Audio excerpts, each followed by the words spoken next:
course, it was worth it to be with my husband. We lived at Edwards Air Force Base, about 70 miles from Los Angeles, and I frequently drove to the LA flower market to buy flowers for our home.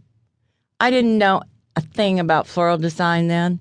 I just knew I liked flowers that looked pretty, smelled good, and had lots of petals.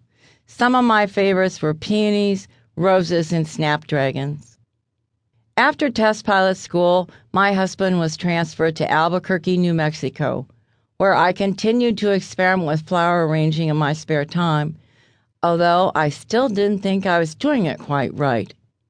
I worked as a receptionist until our son, Chris, was born in December 1969.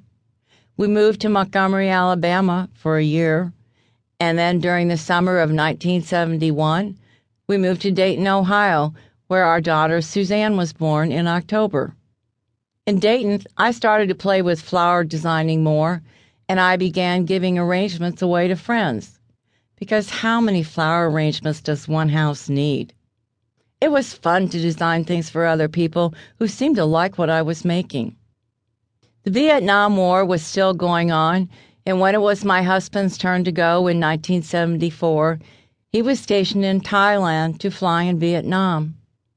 I moved back to Illinois with our children to live with my mother, who was now alone because my father had recently died. I tried to get a job, even a part-time job in a flower shop there, but no one would hire me because I didn't have any professional experience. Instead, I worked for a temporary employment agency and had an odd assortment of administrative jobs. At last the war ended, my husband returned, and we moved back to Dayton. I decided it was finally time for me to turn my flower arranging hobby into something more than a pastime. So I signed up for an adult night school class in home floral design.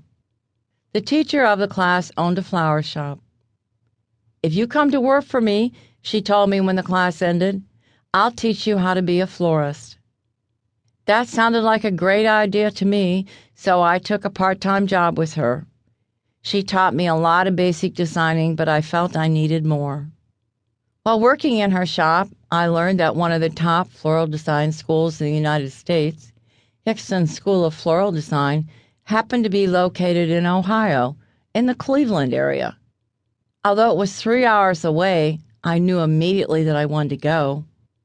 "Michael, I need you to stay with the kids for 3 weeks while I go to school," I announced to my husband one night in the spring of 1977. "I'm going to floral design school in Cleveland." He looked at me like I was nuts and asked, "Can't you find a school in Dayton?" Of course I could have, but I explained that this was one of the best schools in the country, and there was nothing like it nearby. He always supported my crazy ideas and the craft projects I came up with, but never got around to finishing, and he was supportive again this time.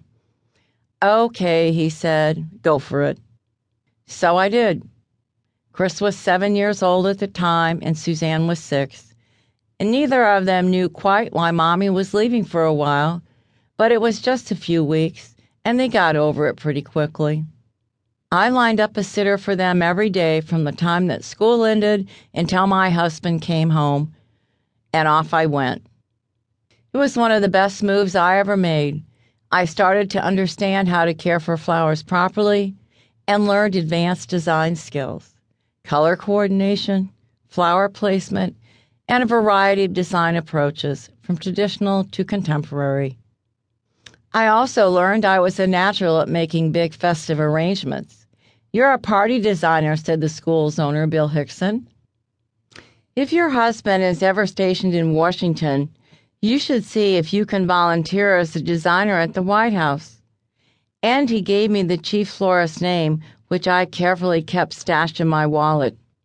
Well, 1 year later, my husband was assigned to Washington, and I did call the chief florist.